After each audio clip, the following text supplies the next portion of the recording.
Hey, what's going on, you guys? I'm too tired to do that thing that I've been doing lately where I kind of like stop talking every so often to make the jump cuts like the phase members do. So I think I'm just gonna make this like a normal commentary with not many cuts, but I'm sure there'll be a few. So as a lot of you guys probably know, I saw Suicide Squad very recently, just about a couple days ago, and I actually really liked that. I thought it was a really good movie. It was very entertaining, it was really fun, there was a bunch of action in it, and a bunch of awesome characters in the movie I just really enjoyed watching. But a lot of the critics are giving it a lot of a bad rap, so I kind of wanted to address that in this video and say that there's definitely some things I can agree with critics, but a lot of the things they've talked about I do not agree with at all. They're totally kind of just like going way too hard on this movie, and even though they're critics, I know that they're meant to be really hard on movies and very critical of the movies, but I think that they definitely did not deserve a 27% on Rotten Tomatoes. I think it definitely could have gotten a little bit higher, maybe a lot bit higher, because I really did not think it deserved that low of a score. The IMDb though is, I think it's rocking like 7.3, 7.2 or something like that, which is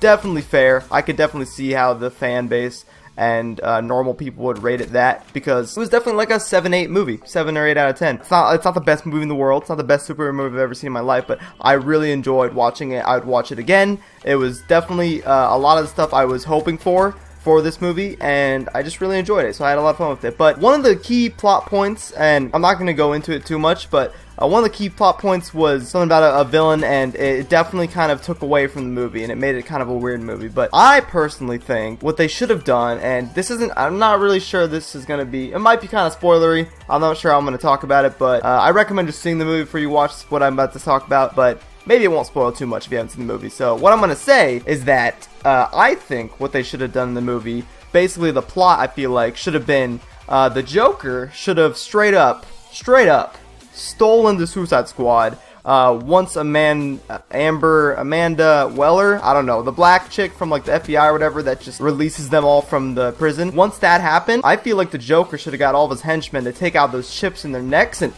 that's cool, kill yourself. They should have gotten them to take out all the chips in the Suicide Squad's necks and breaking them out and then taking them as his own squad. I feel like that would have been really cool. And then the whole movie should have been the chick and the like CIA, FBI, whatever the hell, trying to get him back and stuff. I feel like that would have been a really cool thing, because one of the things I thought that they didn't do that I was kind of expecting was the villains weren't really evil in this movie. They were kind of like turning good and stuff, and I wasn't about that. I kind of was hoping that they were going to be like crazy bad, you know what I'm saying? Like something like we've never seen before, and that wasn't really the case. They were more like heroes than villains, but it still was really good. I think they did a really good job with it, and I really did enjoy it. So there's this part in the movie where the Joker comes to go rescue Harley Quinn, which is pretty much kind of like what I'm talking about, but with like the whole squad, and it's really cool how it happens. They get like this whole chopper and they totally save her, and it's really dope. But I really feel like it would have been really cool if near the beginning of the movie, of course not right at the beginning, but like after like they break out of prison and do all their origin stories and all that crap, I feel like it would be really cool if Joker just breaks them all out from their restraints and stuff in the city. And that guy just jumped off the map. He did, that was cool. And just like go with them and just hang out with them and freaking like use them as a squad and as assets, because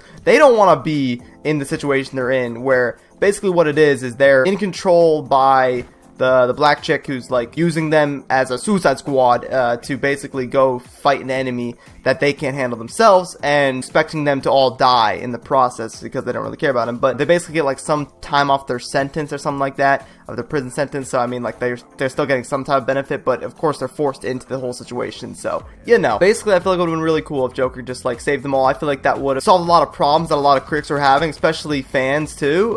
Some of the fans' problems were that the Joker wasn't even in the movie that much, and it was so promoted that he was going to be like a big part of the movie, especially since it's the first like live action Joker we've had since Heath Ledger's Joker, so it's a lot to live up to, and a lot of people are really looking forward to see how Academy Award winning Jared Leto was going to handle it, and I think he actually did a really good job with it, even though we didn't see him very much. I think there's going to be deleted scenes that's going to be in the Blu-ray, that'll be really cool to see, but yeah, it was definitely a bit of a disappointment on that front, but I'm sure he's going to be in more movies soon, so that'll be cool. I'm rocking these fools. Let's put this like right here. Oh my god, that GI unit is going in. Allah Akbar. Oh, I killed it! Nice! I don't know, that's kind of how I feel like I would have fixed the movie to suit a lot of people's complaints with it, because the plot that they had ended up being sort of a very generic superhero movie plot, and it was kind of like the Ghostbusters thing with like the whole like portal in the sky type deal and Avengers and stuff like that, and it was really kind of cliche with current films, and it definitely wasn't what I was hoping for. I really was hoping for it to be like not even like a hero versus villain type of movie. I was hoping for it to be like all but the squad, and then just them like doing their thing, just going like off the record, and just like kind of like something that a superhero movie hasn't really done before, and it making it not a superhero movie, more of just like a different type of movie. And I feel like that would have definitely gotten the ratings up a lot more. I feel like it was still a really good movie though. I'm so happy with how David Ayer, the director and writer of the movie, handled all the stories of all the characters, because it's hard to have all those characters backstories in one movie, but I think he handled it pretty well. With the case of the flashbacks and stuff though, that was kind of handled a little bit weird. There's a lot of like choppy editing, but I still think it was handled really well, and we got a really good backstory on all the characters, and I think it sets it up for some future movies, so we don't have to relearn all that stuff in the future. So yeah, but anyways, you guys, I just finished Stranger Things on Netflix. That was a dope show. I highly recommend it if you do have Netflix, and I'm sure this video is getting pretty long right about now, so I think I'll probably stop it around here. I'm pretty tired right now, so I definitely didn't do it like I was planning to do it, where I do like the whole like jumpy talking, which a lot of people have been recommending. It's kind of like how FaZe Jeb and FaZe Rain do their Call of Duty cutcoms. It's cutcom style, yeah, that's what it's called. So I was gonna do like, damn, that guy turned on me, but I still got it. That's how I was gonna do it, but I just got lazy, so I'm not gonna do like that. But I hope you guys enjoyed the Entourage video I had yesterday of the new GTA Adversary mode, and then on Friday I'm gonna have more Cunning Stunts DLC for you guys, and I think we're gonna get some really cool creator videos, or what, not video, well, it's gonna be kind of a video, I guess, the YouTube video, but creator maps that are made by users, which is going to be dope. That guy fall off the map again? He did. But yeah, anyways, you guys, this video is probably way too long. I'll talk to you guys in my next video. Hope you guys enjoyed this one. And go see Suicide Squad. Support the film. Go buy fucking 3 tickets. It's a good movie. It's not a bad movie. Fuck the critics. Nobody cares about critics. It was a good movie. I liked it a lot. Anyways, you guys, hope you guys enjoyed this video. I'll talk to you in my next one. And as always, deuces.